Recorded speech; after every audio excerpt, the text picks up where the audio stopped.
events on Tibet. We are doing like different culture event. The first one is we did last year, the 4th year anniversary of the Tibetan wisdom, and then the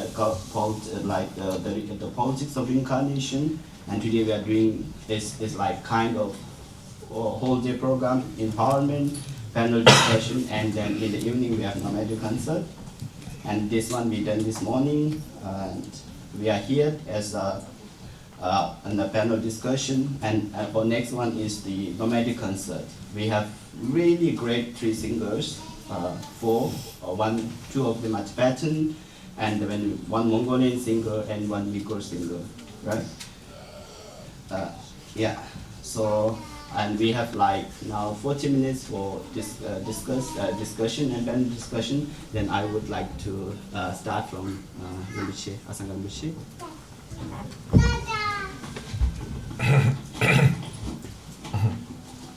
Dash Dilek, and greetings everyone. It's wonderful to be here with all of the great speakers and all of you here. Without further ado, my topic was Buddhist wisdom in modern life, I believe. I didn't really have much time to think about this or to prepare for this, but I'll just share a few thoughts that I usually carry on this topic. So first of all, I would like to say that when we talk about Buddhist wisdom, well, it should be an understanding of the teachings taught by the Buddha. And usually we often complicate things because we think that, the Buddha taught so many teachings and it's so difficult, it's so profound. But actually, if you know the essence of what the Buddha taught, it doesn't have to be that complicated. So, of course, the Buddha taught so many teachings, but when you wrap it all up, I believe it falls into 2 main points. And that is that if you are able to, you should benefit beings, you should help others. And if you are unable to do that, at least you should refrain from harming others. This is the main essence of the entire Buddhist path, regardless of being Theravada, Mahayana or Vajrayana. All of the Buddhist practices fall into one of these 2 categories.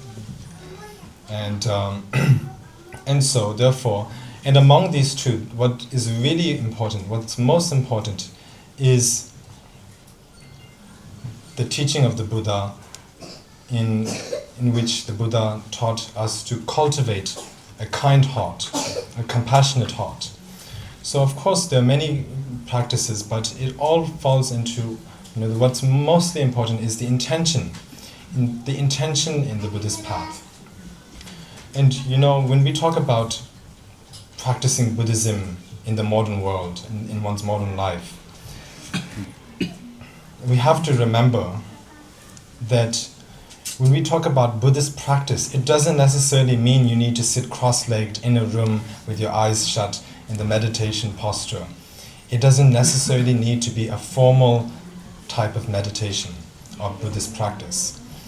Buddhist practice can be applied into any moment in one's daily life. Even what may seemingly appear on the outward appearance as a non-dharmic action can be a dharmic action or a dharma practice if the motivation behind that action is correct.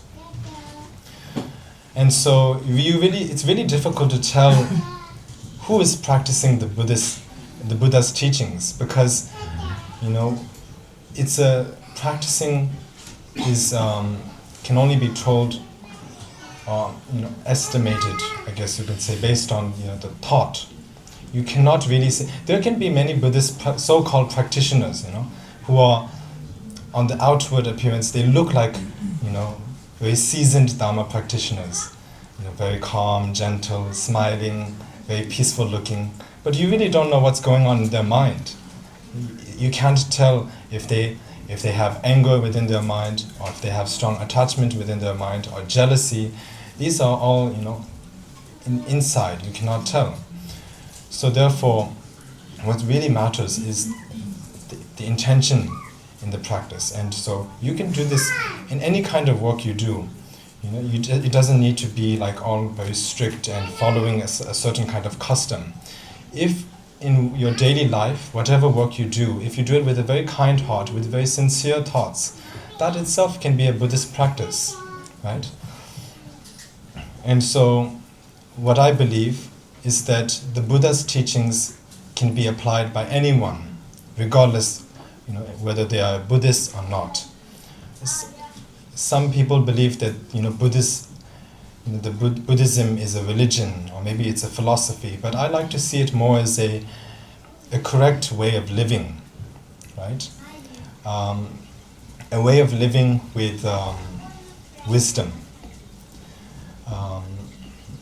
And so therefore there is a saying by Sakya Pandita in the Sakya Lakshe, which goes as Jigden Dida Parogi Devaduba Sharabi, which means that what is wisdom?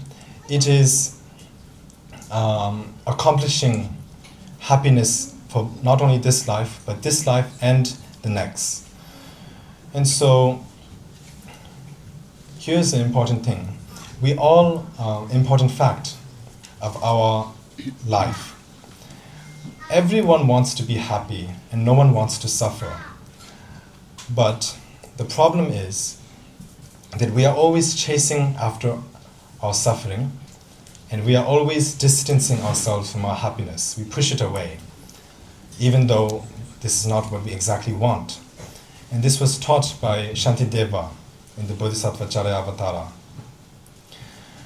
And the reason why we do this is because we do not understand the correct causes for happiness. We want happiness, but we don't know what leads to happiness.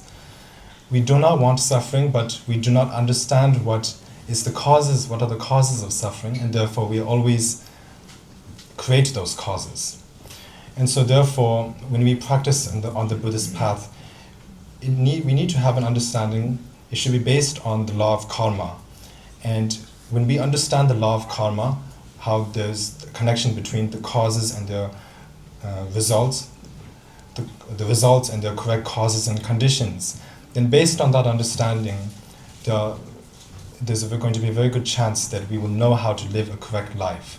Because we will be careful, we will be vigilant, and we will find a need based on the understanding that we need to create good deeds and we should refrain from committing negative deeds.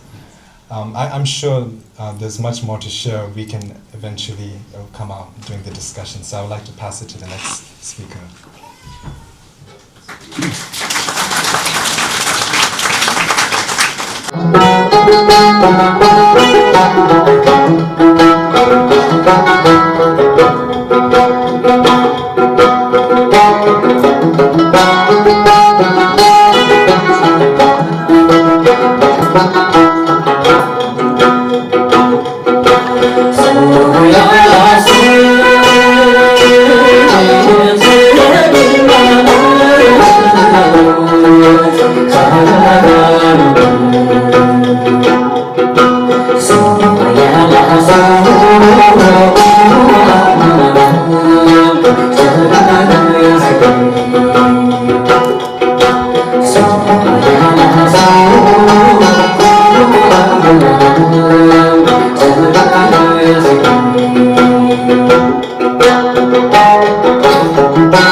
Jai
Hare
حتى نمجن هالقرداد يوضا يقول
Thank you.